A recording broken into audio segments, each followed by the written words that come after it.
What's up speeders, welcome back to Speakery TV. Gue Hafiz. Gue Pierre. Dan kita dari tadi.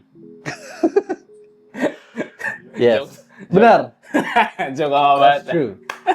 Selamat datang guys and gals di series terbaru kita, SC Digest. Jadi kalau kalian follow Instagram kita, mungkin kalian tahu SC Digest itu adalah rangkuman berita yang kita posting di tiap hari Senin tentang berita otomotif dan lain-lain. Kali ini kita bikin versi videonya. Jadi kita akan ngebahas beberapa berita otomotif yang menarik. Dan kita juga ada beberapa segmen lainnya seperti Car Spotting of the Week, Trivia of the Week, dan ada Questions of the Week juga. Jadi kalau kalian punya pertanyaan tentang Speedcrit, atau kalian pengen tahu pendapat kita tentang sebuah mobil, atau pertanyaan apapun itu, kalian bisa tanya di kolom komentar, dan pertanyaan paling menarik akan kita jawab di episode selanjutnya. Tapi sebelum itu kita lihat dulu ada berita otomotif apa aja akhir-akhir ini. Berita pertama. Apa, Fis? Sorry guys, belum kali. Episode pertama. Kabar baik buat penggemar mobil Eropa, Indonesia dan Uni Eropa sudah sepakat untuk menghapus tarif impor hampir semua barang yang diimpor dari Uni Eropa ke Indonesia. Mobil Eropa yang tadinya kena tarif 50% akan diturunkan secara berkala menjadi 0% dalam 5 tahun, dan peralatan elektronik yang tadinya kena 30% juga akan dihapus secara berkala. Produk dari Indonesia seperti tekstil dan garment juga akan dihapus tarifnya ketika masuk ke wilayah Uni Eropa. Tapi tentunya yang paling menarik buat kita adalah penghapusan tarif mobil Eropa. Jadi dari BMW sampai Ferrari itu harganya akan lebih murah. Jadi gimana Pi? Jadi mau beli 911? Kalau 99% diskon gue. Ya. Tapi itu sampai kapan, Fis? I mean like when will it start? Jadi dimulainya baru nanti tahun di 2027 sebenarnya. Dan akan di-apply secara berkala. Jadi kalau misalnya nanti 2027 mungkin dikurangin jadi 40%, tahun depannya jadi 30%, dan seterusnya sampai akhirnya 0% dalam 5 tahun. Sekarang 50%. Jadi kalau misalnya tahun 2027 jadi 40%. Tapi inflation rate gimana? Nah itu dia. Ya inflation rate sebenarnya tiap tahun, inflasi sebenarnya tiap tahun itu harusnya nggak nyampe 10% setahu gue. 5 nggak sih? 4? Ya, 4 5%. Jadi kalau misalnya 2027, it's gonna be the same price than today. Dengan hari ini ya? Iya. Ya. Mungkin harganya tetap sama aja sih. Keep that in mind, tapi guys. Mungkin nggak tahu, kita positive thinking saja, siapa tahu rupiah menguat. Kalau rupiah menguat juga harus. Oh iya, itu benar. Ya kan? Euro naik terus anyway. Euro turun misalnya, siapa tahu Euro turun, rupiah menguat, terus nggak ada yang tahu. Jadi lebih murah mungkin. Cuma mungkin juga efek lainnya adalah pabrikan sini jadinya mungkin kurang terstimulasi kali. Ya. Tapi yang CKD gitu. Yang gue pikirin juga, maybe mereka bisa CKD, tapi barangnya import dari Europe lebih murah jadinya. Karena it's not necessarily a big car gitu, jadi kayak parts gitu mungkin beda harganya. Kalau masukin partsnya aja nggak kena tarif anyway, dan dirakit di sini. Yes. Jadi tetap sebenarnya secara manufacturing mungkin tetap. Yes. Hopefully nggak terlalu terpengaruh. Spare parts mobil-mobil lama juga jadi lebih murah. Nah itu juga sangat penting. Spare parts mobil lama kayak Mercy. Gila, Mercy 2010 sampai 2020 itu insane. Mahal banget, cuy. Gitu, apalagi spare parts Porsche. Come on, Porsche tax. Oke, so itu berita pertama. Berita kedua yang cukup menarik, penjualan mobil listrik di Amerika turun drastis setelah insentif pajak dihilangkan. Sebelumnya, mobil listrik di Amerika bisa dapat tax credit sampai $7.500 atau sekitar 100 juta kurang lebih. 100 juta rupiah, dan setelah programnya selesai penjualan mobil listrik langsung turun drastis. Hyundai Ioniq 5 misalnya, ini mobil EV kelima best selling di Amerika, penjualannya turun 63%. Langsung hilang setengah. Sejak program ini berhenti. Kia EV6 itu juga salah satu best selling di sana, 71%. Wow. Kayak 71% penjualannya hilang. Dan tahun depan di Indonesia insentif pajak kendaraan bermotor PKB tahunannya buat mobil EV impor juga akan dihapus. Jadi, tapi impor? Tapi yang impor. So, kalau CKD mungkin nggak? Jadi kalau CKD kayaknya nggak. Kalau kalian beli mobil kayak Ioniq 5 ya? Iya. Ioniq 5 dari sini kan? Ioniq 5 dan the Chinese banyak yang udah CKD kan? BYD belum kan? Tapi dia udah janji. Ada plan. Dia udah janji. Within January of next year, mereka udah bisa bikin mobil. di sini. Di sini. Jadi ya kalau We'll find out. The Yangwang maybe. Pertanyaan gue, kalau misalnya gue beli mobil tahun ini, Iya. mobilnya impor, tahun depan gue bayar PKB nggak? Kayaknya enggak deh. Soalnya mulainya dari tahun depan. Jadi NIK 2026. Yes. Jadi NIK 2025 ke bawah nggak masalah. Should be. Kalau kalian mau, Kalau nggak ada yang mau beli mobil dong. betul sih. Iya kan? Betul. Kalau gitu, kalau misalnya kalian ada rencana beli mobil listrik impor, mungkin kayak mobil Eropa kali ya, kayak Mercy, BMW, Porsche, Spectre, Rolls-Royce Spectre, mobil Rolls-Royce Spectre. Kalau kalian nggak mau bayar PKB-nya, ada baiknya kalian beli tahun ini, tinggal 2 bulan lagi sih. Coba cari NIK yang NIK tahun ini, biar kalian bayar PKB-nya. Sekarang. Telepon. Kayaknya sih, nggak tahu ya. Kayaknya kebanyakan orang juga sebenarnya nggak ada masalah dengan PKB. bayar PKB. Karena toh ngisi listriknya masih murah. Tapi PKB itu salah satu alasan gede banget kenapa orang beli mobil listrik. Karena bedanya jauh banget, Fis. Bisa let's say kayak Spectre deh. Setahun kalau yang bensin 100 juta kali. Iya sih. Kalau ini mewah banget. Ini 150.000. Bayangin lu beli mobil Rolls Royce bayar pajaknya 150.000. Lebih lah, kayaknya lebih deh. 150.000. Kan 300 apa berapa kita? 150.000. Gila. Tapi ya. Tapi gimana Pi? Tahun depan BYD? Nggak tahu. Semoga ada di the supercar, the Yangwang. Di Yangwang. 3.000 horsepower. 3.000. Ya boleh itu kita nge-test drive itu. Lu punya test drive itu atau Bugatti tapi lu ngetesnya di Jakarta ya? Nggak tahu sih. Ngetesnya di PIK. Probably Bugatti sih. Soalnya udah nggak ada lagi kan that V16. W16. Oh ya, sorry. Ya, all the new ones V16. V16.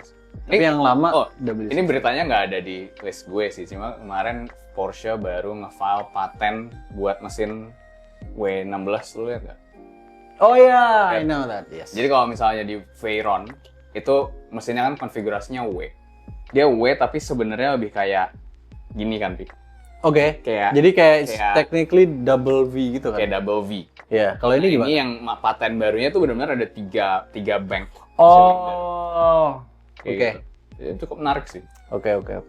Nggak tahu apakah akan diproduksi atau enggak. Kadang banyak perusahaan yang kayak mereka bikin teknologi baru atau bikin mesin baru dipatenin aja gitu. Tapi nggak berarti akan pasti masuk. Tak pateni, Mas. Beda. Nggak berarti akan masuk produksi. Tapi cukup menarik. Lanjut ke berita ketiga dan keempat. Ini sekaligus datang dari Japan Mobility Show. Di bulan Agustus lalu Lexus meluncurkan sport concept. Sesuai namanya, ini adalah konsep mobil sports car. Dan belum lama ini Lexus meluncurkan iklan dengan teks The Soul Lives On. Di mana di iklan tersebut ada foto Toyota 2000 GT, Lexus LFA, dan sports car terbaru mereka yang akan diluncurkan pada 5 Desember nanti.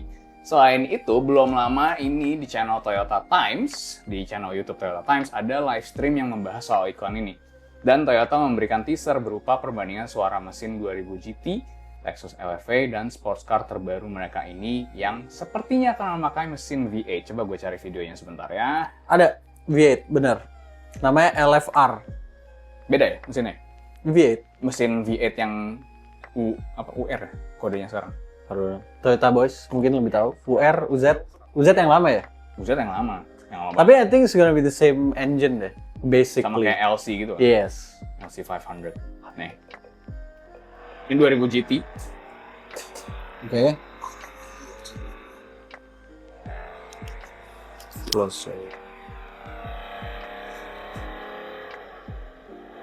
Ini straight 6. Ini straight 6. Lupa gue. Nah, ini suara LFA yang sangat ikonik gitu.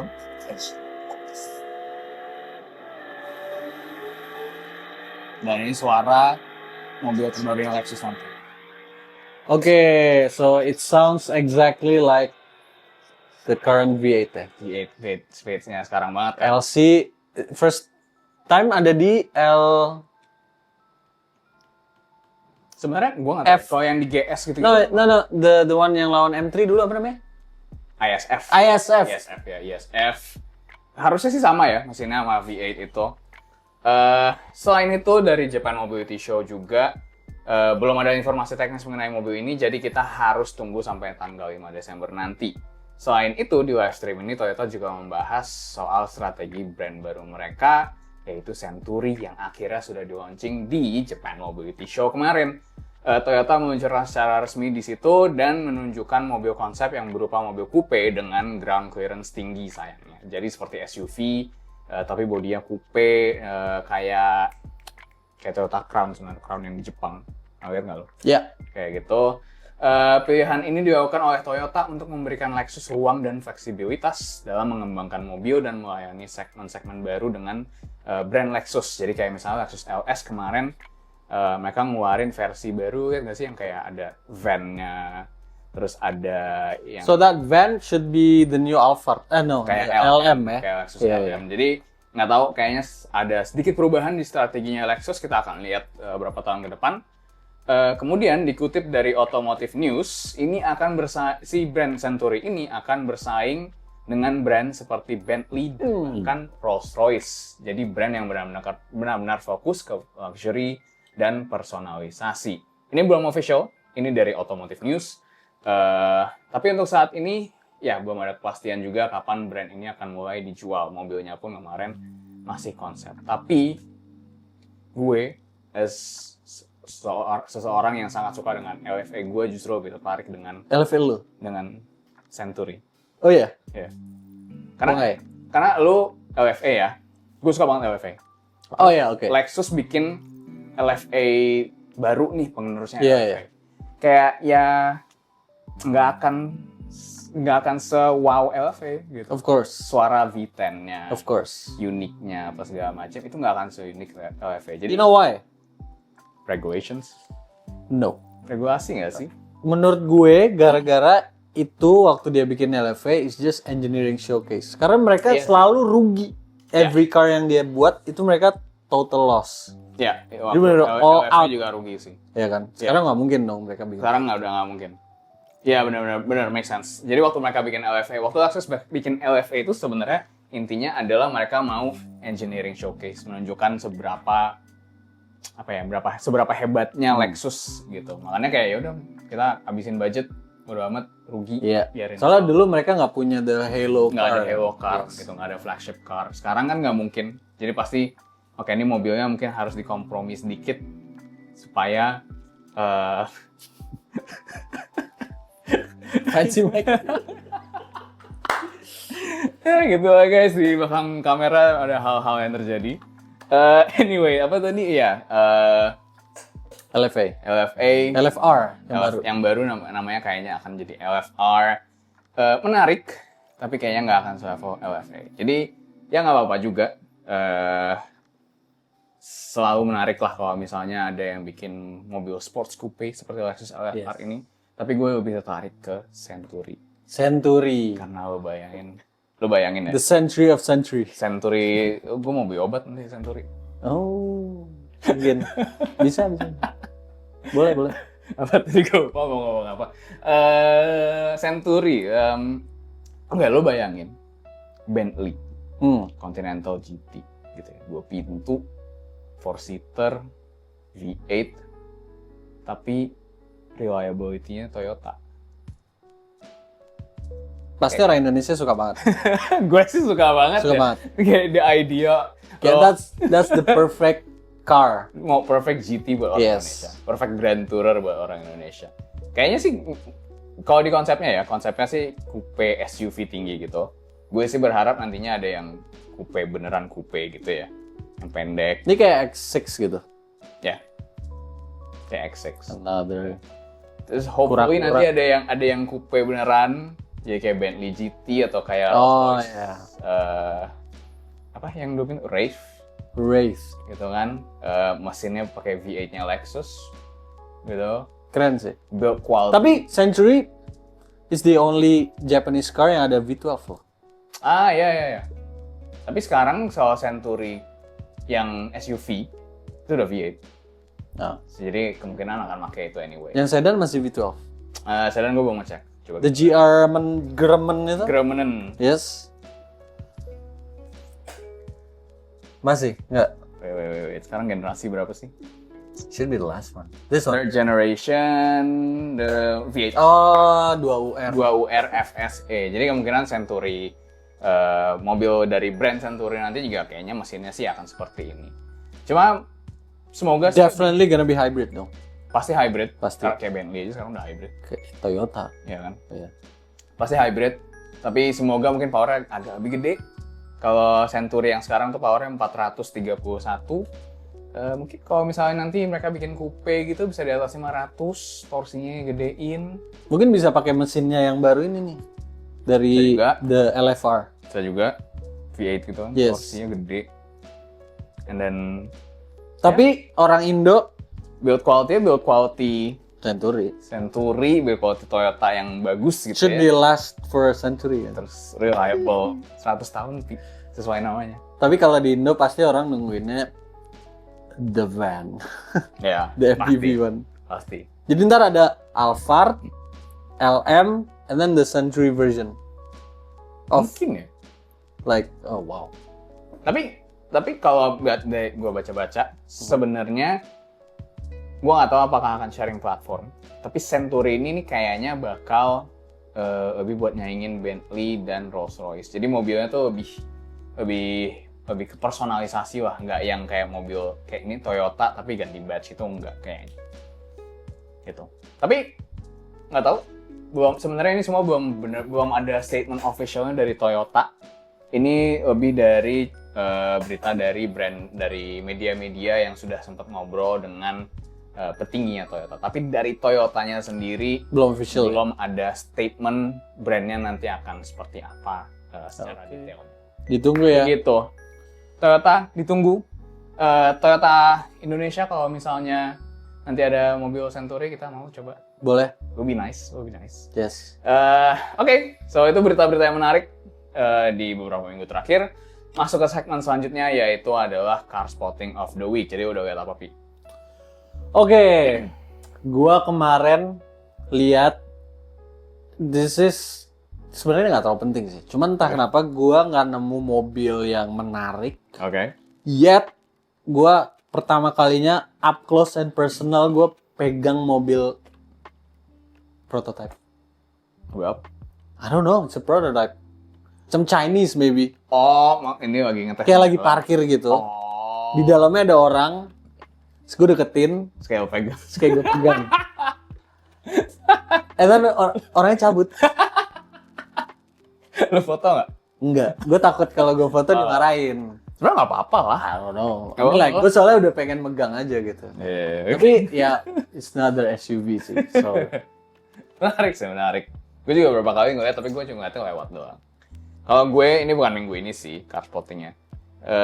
Tapi gue ngeliat ini. apa tuh? Gue udah lihat. Oh. Jadi gue lagi di tol Cinere, yang tol beton. Gue lagi naik Fortuner. Kebayang ya, naik Fortuner di tol beton. Depan gue. Kalau Gitu kan? Depan gue ada Rolls Royce Cullinan gitu ya. Gue ngeliat cara bodinya gerak tuh kayaknya enak banget gitu. Pasti bannya yang gini-gini mobilnya diem aja. Iya. Enak banget kayak gue naik Fortuner tuh kayak Tapi nyaman. Kalau kata orang Indonesia nyaman loh. Fortuner tuh mungkin apa ya? Solid aja sih Solid rasanya. karena leather frame. Iya. Jadi oke ada getarannya, cuma kayak getarannya tuh kayak nggak berasa kayak jauh Iya. gitu. Iya, iya. Ya, nggak kayak mobil Distant monokok. gitu. Iya, benar. Kayak agak teredam gitu. Iya. Cuma ya nggak ada apa-apanya lah dibanding Cullinan. Yes. Do you like the design? Lu suka nggak desain Cullinan? Banyak yang nggak suka loh. Katanya bentuknya kayak London Taxi. Ya dari depan kalau warna hitam kayak gitu yang gue lihat sih. Iya. Ya gue lebih suka Bentayga sih. Bentayga lo lebih suka? Lebih suka. Oke. Gitu. Anyway, itu car spotting. Terus next segment adalah trivia of the week. Di sini kita akan, enggak. Trivia yang terakhir. Questions of the week dulu. Jadi kita kemarin udah bikin question box di Instagram dan kita minta kalian nanya pertanyaan apapun. Jadi kita jawab. baca nih. Jadi kita menemu beberapa yang menarik. Pertama, at username allman1.cave. Allman1cave. True, I guess. Better 991 M2.1 Carrera S 2012 atau BMW M2 G87? For me, that's not a question. 911 lah. 911 Bro, lah. It's a legend. It drives better. Kita nggak disponsorin Porsche. Drives better. Tapi 911 tuh emang kayak, apalagi kalau buat gue yang generasi 992 ya, nyaman, equipment-nya lengkap, kemudian kenceng, handling feel-nya juga unik banget. Itu handling feel-nya mungkin secara handling bukan yang terbaik, tapi unik banget. Dan kalau lo pengen mobil yang unik, 911. Tapi kalau pertanyaannya sama M2 Competition, mungkin sedikit berbeda jawabannya. Ada beberapa orang yang udah memilih M2 Competition dibanding 911. Kalau kita sih kayaknya tetap 911. Enggak. Iya. Tapi kalau ada beberapa orang yang memilih M2 Competition. Cuma kalau sama M2 yang standar, 911. Yes. Harganya lebih nahan loh guys. Harganya lebih nahan. M2 sebenarnya juga sekarang lagi murah. Itu bisa untuk M2 Competition yang mahal. Kalau kalian mungkin suka nge-track, suka turun track, maybe. M2 Competition mungkin oke. Karena mesinnya juga udah mesin yang S series, udah mesin BMW M. Jadi harusnya lebih kuat, lebih tahan banting lah. Gitu. Isn't that semua M2 udah S? Enggak. Yang base kan enggak? Iya dong. No, that's the old one, no? Oh, ini G87 ya? Enggak ya? Oh, ini G87 ya? Oh, oke. Ya, G87. Tapi kalau misalnya banding sama M2 G87 sih, lo suka M2? I don't like the design. Gue tetap 911. Iya, oke. Kalaupun nama yang competition. Soalnya kita udah pernah bawa dan kita suka banget. Dan emang 911 enak banget mobilnya. Empuk. Mungkin karena gue tahu, mungkin karena mesinnya di belakang. Jadi dia bisa bikin mobilnya rasanya empuk. Iya. Gitu. Jadi bantingannya lebih kejaga. Ya 911. Kalau M2 yang baru, kegedean. Gede sih. Gede gitu. Kayak harus. And it's so heavy. Iya. Hampir 2 ton. Itu harusnya mobil kecil. Iya. So, ya. Fun fact, gue tanya, waktu itu kan sempat ada balapan di Sentul yang M2 itu. Terus si Ananda, our guest di podcast, Ananda Mikola, bawa sebagai ikut balapan di situ. Terus gue tanya, mobilnya enak gak gitu? Ini mobil kenceng banget dia bilang, tenaganya gila, relentless at any speed. Cuman berat banget. Jadi for a couple of laps lama-lama ban sama brakes overheat. Udah. It's just too heavy. I mean you can't fight physics kan. Ya. Jadi BMW, gue suka sama M2. Apalagi yang F series dulu. Dan gue suka sama konsepnya as a car. Tapi mobil keberatan. Coba tolong generasi. Coba pakai aluminium lah. Dikecilin dikit, diringanin lagi. Kayaknya oke. Right. Pertanyaan selanjutnya. At Diego Basoeki. Thoughts on current drivers championship? Will Max catch up? Will Lando fumble again? Gue tahun ini jujur gue gak terlalu ngikutin F1. Jadi menurut lo gimana, Pi? It depends. Soalnya McLaren nih agak-agak menurut gue ya, they have this stupid strategy, Soalnya kayak dari awal Piastri leading the championship. And then for some reason, I mean, we know the reason. I mean, Zach kayaknya pengennya Lando yang menang. Jadi kayak nggak dibantuin tuh. Tiba-tiba disuruh swap lah, apalah. Pokoknya nggak di-maximize the potential of Piastri gitu. Sampai akhirnya, by the time Lando ngejar, Max juga udah ngejar. Jadi point difference-nya udah deket nih. So yaudah sekarang, I don't know, who's leading? Lando ya? By 1 point kalau salah. Lando apa Oscar? Pokoknya by one point kalau nggak salah. Nah, sekarang tugas mereka adalah ya udah lu fokus mau yang mana gitu loh. Siapapun yang di depan lu harus juara. Gitu. Kalau nggak, Max, dia bakalan use every opportunity buat. Max kayaknya sih lebih konsisten ya. Tapi dia kan one man show. Dia one man show sih. Iya. Pertanyaannya adalah apakah Red Bull bisa mensupport itu sampai akhir tahun. Kita lihat. Gue sih lebih prefer untuk Max yang menang. Gue Piastri menang. Tapi Piastri juga boleh. Tapi kalau gue... Kenapa gak ada yang pilih Lando ya? Tulis di komentar. Kenapa gak ada yang suka Lando? I don't know why. Tapi kalau gue sih pengen ngeliat Lewis Hamilton menang ke at least menang lah sekali aja. Just like one race di Ferrari. No. Menang championship. Oh, that's next year. Next year lah. So, rekor baru kan. Yes. That's gonna be cool. Pertanyaan selanjutnya. Maaf banget gue nggak bisa nyebut username. Al-Khwarizmi. Small displacement but turbo or big displacement but so horsepower? Small displacement, big power. Ya.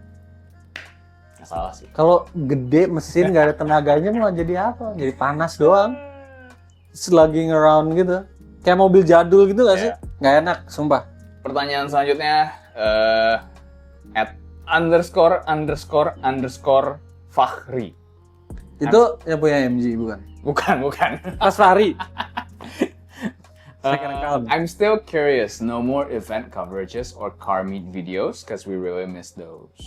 Jadi Event coverage. ya kayak video-video kita dulu lah, video-video SC dulu. Oh ini bikin event. Ya, bikin event, merdekaran gitu-gitu. Kalau kalian mau jadi IO boleh. Kalau kalian mau jadi sponsor boleh. Yes. Yang penting sponsor dulu, and then IO. Anyone mau bantuin kita? Soalnya kita honestly timnya kecil sekarang, so it's a bit hard for us. Tapi kalau kalian punya channel, sponsor, IO mau bantuin, just contact DM aja lah DM. Slide to our day. Yes. Yeah. Slide. Ya, bikin event resource-nya lumayan banyak lah. Dan sebenarnya kan kalau kayak bikin morning run gitu-gitu, sekarang udah banyak ya. Banyak komunitas-komunitas yang udah bikin juga. Jadi mungkin buat kita kayak ya mau bikin apa lagi gitu. Mau bikin unik juga agak susah sepertinya. Tapi kalau misalnya kalian ada ide atau kalian mau nge-sponsorin eventnya, atau kalian punya tempat yang kita bisa bikin, sponsor sih. sponsor. Jadi boleh masuk ke DM kita, nanti kita coba bisa ngomongin. Pertanyaan terakhir, @Bambacardi, whatever happened to Dora M5? Apa yang terjadi? Kemana sih Dora M5? It's over there. Nggak kemana-mana. Mobilnya mogok, nggak kemana-mana. Literally by our sides. Dibalik ini nih. Jadi buat kalian yang belum tahu, Dora M5 itu adalah M5 E60 punya Michael. Jadi mobil ini tuh udah ada dari awal dulu zaman Speedgrid dibangun. Dan mungkin kalau kalian nggak tahu, ya M5 E60 tuh terkenal sangat reliable ya. Very. Mobilnya rewel banget. Rewel. Cuma kalau di luar mungkin yang banyak isunya adalah conrod ya kalau nggak salah ya. No, the rod bearing. Oh, rod bearing ya. Mobil Rodney. I call it Rodney. Rodney. Yes. Aduh. Cuma kalau mobil Mike itu, kalau gue nggak salah berapa tahun lalu isunya transmisinya jebol beberapa kali. Iya. Terus 2 tahun lalu itu termostatnya meleleh. Termostatnya meleleh, cuy. Termostat lu bayangin What termostatnya a meleleh. design, guys. I mean like, wow. Saking panasnya mesinnya. Talk about design. Gitu termostatnya meleleh. Terus kalau gue nggak salah, Oh, maybe karena deket header kali deket ya? header. Oh, mungkin headernya kan. diganti. Yang anehnya termostat meleleh tapi nggak ada warningnya gitu kan aneh ya. Mechanical kali? Mungkin. ECU-nya kalau nggak salah, kemarin Mike beli ECU ya? No, the wiring harness-nya kayak wiring harness-nya shorted out gitu. banyak. Korslet something. Pokoknya rewel deh mobilnya. Iya. Jadi kalau menurut Mike sih mobilnya nyala. Tapi tadi gue tanya, terakhir orang yang lain kapan? Sebulan lalu. Iya. Sebenarnya dia mesti bawa mobil itu lebih sering kayaknya deh. Iya, mungkin mobilnya terlalu sering ngejogrok. Karena mobil Eropa nggak boleh ngejegrek kan, as Iya. we know. Justru kalau any car. mobil kalau kelamaan ngejogrok juga nggak Iya. baik. Soalnya ada condensation-nya build up di mana-mana gitu kan, kabel gitu-gitu. Dulu juga temennya temen gue pakai Honda Civic FD kalau nggak salah. Kilometernya rendah banget, cuma 17.000 Oke. gitu. Cuma kayak akhirnya ada mounting mounting transmisi atau mounting engine-nya patah. Oh. Karena terlalu lama diem. Jadi Gitu. lembab gitu kali ya? Lembab Yeah, kayaknya. maybe, I don't know. Pressure-nya di situ Iya, terus. Gitu. Jadi kalau kalian punya mobil, jangan lupa Dipakai guys. Cars are meant to be driven. Ya seminggu sekali seenggaknya 40 menit bawa keliling-keliling, boleh lah gitu. Jadi Dora M5 kemana? Masih ada? Enggak kemana-mana, mobil mogok di depan ada gitu. Di sebelah. Anyway. DM Mike. Bilang Mike keluarin. Keluarin. Kalau kalian mau kita nge-review. Kita nggak usah review deh, bikin konten apa kayak M5-nya. Bilang kita. Bilang Enggak, ke Mike. M Luhukai. @mluhukai. Yes. Kalian teror di teror. Instagram komennya. Bikin review apa? Banget. Iya, gitu. Supaya dikeluarin. Oke. Anyway, itu questions dari kalian. So, kalau misalnya kalian ada pertanyaan lagi, boleh di bawah nanti di episode selanjutnya kita jawab. Segmen terakhir adalah Trivia of the Week, di mana kita akan memberikan satu fun fact yang mungkin kemungkinan besar kalian nggak tahu tentang mobil. Jadi Javier kita sebagai ensiklopedia. Kita tes setahu apa? Ya, Pierre ini ensiklopedianya tim kita. Jadi kayak penuh banget dengan fakta-fakta yang penting aneh tapi nggak penting. Jadi lo ada fakta apa minggu ini? Yang kemarin. Boleh. Yang Porsche menarik sih, Porsche Mercedes. Oh ya, so guys. Ini menarik sih. Kalian kan tahu bahwa Porsche tuh deket sama Mercy kan. Dulu Porsche bikin the E500, 500e, sorry. Jadi Mercy W124 yang seri 500e itu banyak dibantu oleh Porsche engineering-nya dan bahkan produksinya juga di pabriknya Porsche. That's the only non-Porsche car yang ada di museum Porsche, by the way. So, okay, fun fact. Actually, what? Oppo Zafira A ada cuy. Nggak tahu sampai sekarang masih ada, tapi di Porsche. Di Porsche. Ya karena mereka desain kan. Anyway, yang menarik trivianya adalah Porsche dari 996 ke 997.1 itu pakai gearboxnya Mercy. Yang Matic. Jadi sebelum PDK kan? Sebelum PDK, sebelum dual clutch yang sekarang sampai 997. Iya. Jadi 997 yang pre-facelift, yang point 1. Ya, pre-facelift. Yeah. Sebelum facelift, itu kalau kalian beli yang Matic, itu transmisinya adalah automatic dari Mercy. The 5G Tronic.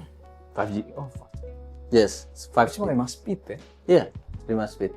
And apparently it's very stout. Kalau kata mereka stout apa? Strong. Oh, oke. Reliable. Yes, reliable. Tapi ya kuat sih, lebih reliable. I don't know. I mean like perlu maintenance, cuman kuat torque apa? Itu kuat. Yes, nge-handle powernya kuat banget. Terus yang lucu itu basically gearboxnya diputer doang or something gitu. Oh, kok diputer? I mean like kan biasanya Porsche kan mesinnya di belakang. Oh iya. Oke. Jadi emang gearingnya juga dimodified. So it's basically in reverse all the time. Oh ya, satu lagi. Apa? That transmission, reverse gearnya 2 speed. Tapi lo nge-engage-nya tetap cuma. Gua nggak tahu kalau di Porsche dinyalain atau enggak. Cuman kalau di Mercy kalau in winter mode, dulu kan ada kayak normal and winter gitu kan. Itu pakai second gear. Oh, ada gigi mundur terpisah lagi. Iya. Kenapa? Di winter. Supaya torque-nya lembut gitu. Oh. Oke. Ya start in second gear gitu. Terus katanya ada yang nyoba di SL dulu orang mundur bisa 160 gitu. Mau kemana? Gila. Well, that's for this week. Itu dia episode SC Digest minggu ini. Episode dimana kalian bisa mendengar berita-berita otomotif terbaru and learn something new every day. Gue juga baru tahu ternyata Mercy gigi mundurnya bisa ada 2. Itu random banget sih. Anyway, thank you guys for watching. We'll see you on the next one. Bye. Bye. Okay.